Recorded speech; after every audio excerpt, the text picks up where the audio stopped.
It's a new day and a new Formula One launch video. Hold on, the first of two launch videos today. The first one on our Double Bubble Monday is the McLaren MCL60. My name is Martyn Lee. I'm delighted to be joined by Luke Smith, who we have dispatched to Woking, to McLaren F1 team's headquarters. So, McLaren unveiled the MCL60 today. Luke, what happened at the launch? What have you literally just witnessed?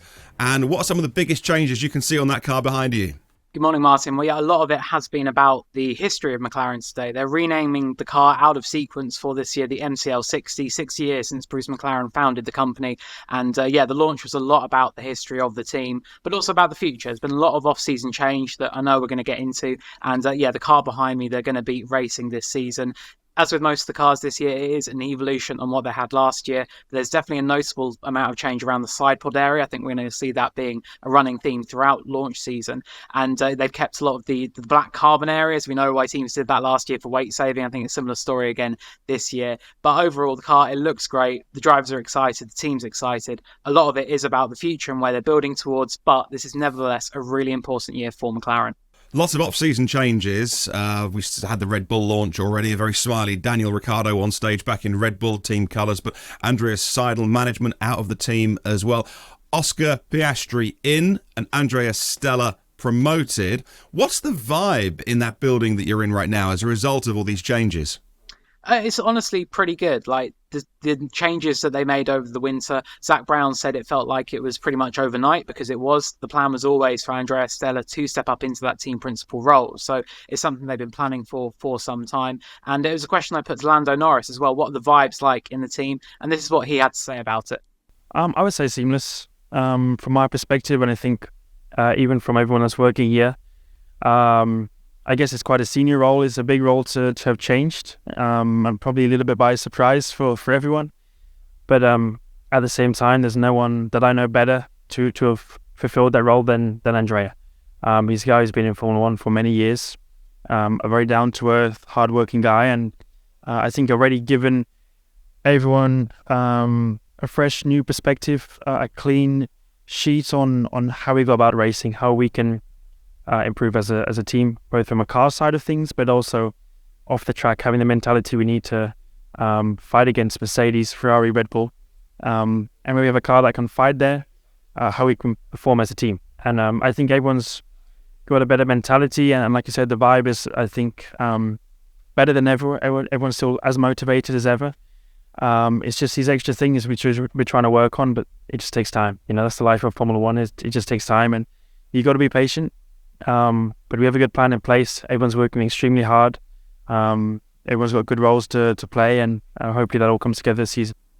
Yeah, he's certainly really happy entering this year as a team leader and his 5th season. How is that possible? It seems like 5 minutes ago, but it is getting more and more experienced all the time.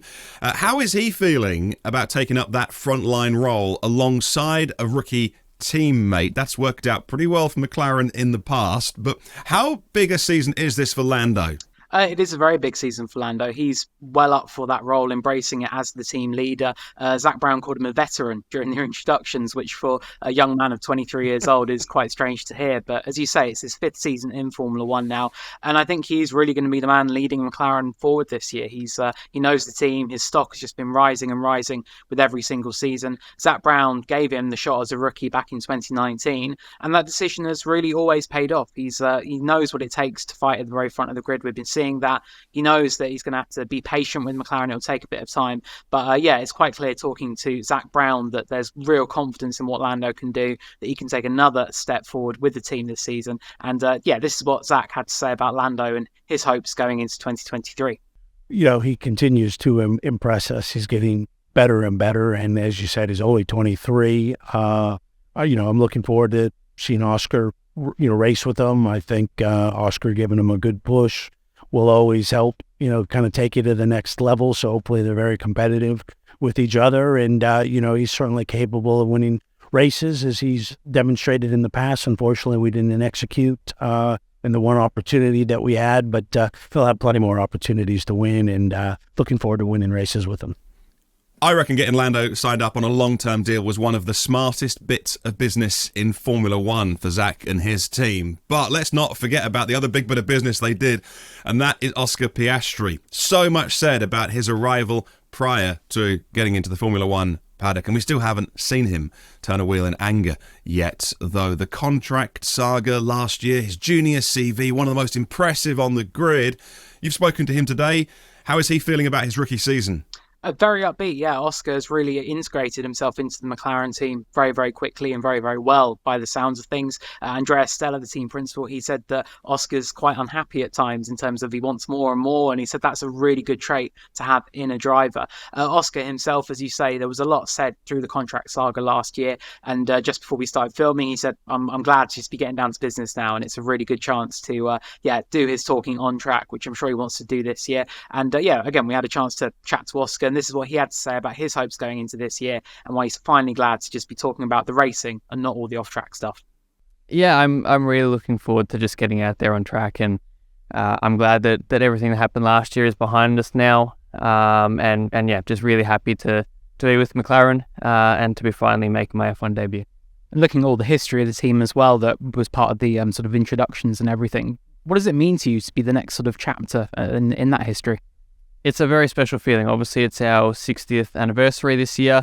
Looking back at the history, at the launch there was pretty special. You know, you've got names like Senna, Prost, Bruce himself.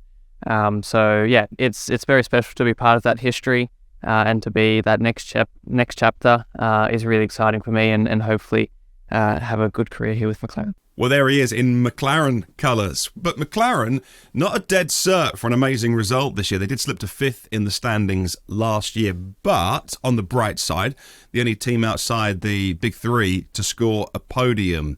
So you've been there today, you've had a good look around the car, you've talked to all the key players. What do you think McLaren can realistically expect from their 23 campaign?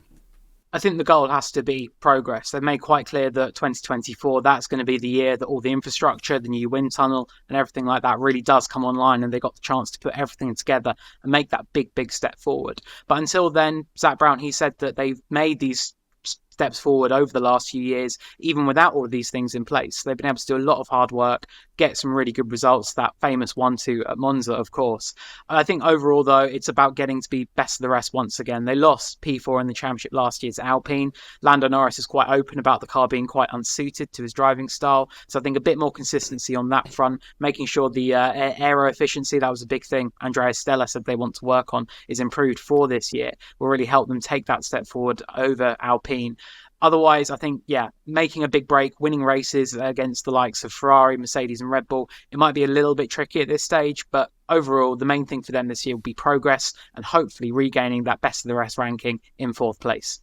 Brilliant. All right, thanks, Luke. I was up at Silverstone a couple of weeks ago recording a podcast with Karun Chandok for his Big Questions podcast. That's online right now, and you can't help but see when you're at Silverstone all the building work going on with Aston Martin, and it's going to be a big year for them as well. That's your job right now. Jump in the car, head up to Aston Martin and have a look at what they are unveiling a little bit later on today. You can join us on this channel for that video. And what do you think of McLaren's chances this year? We'd love to know from you in the comments below. Have they got one of the best driver pairings on the grid? What if Piastri shows Norris what the car can do? What does that mean for Lando's career and possibly being a future world champion? And we'd love to know what you think in the comments below, so let us know. Thank you for watching this. Make sure you're subscribed to the channel if you love these launch videos, because we've got another one coming oh so soon for you, and we'll see you on the next one.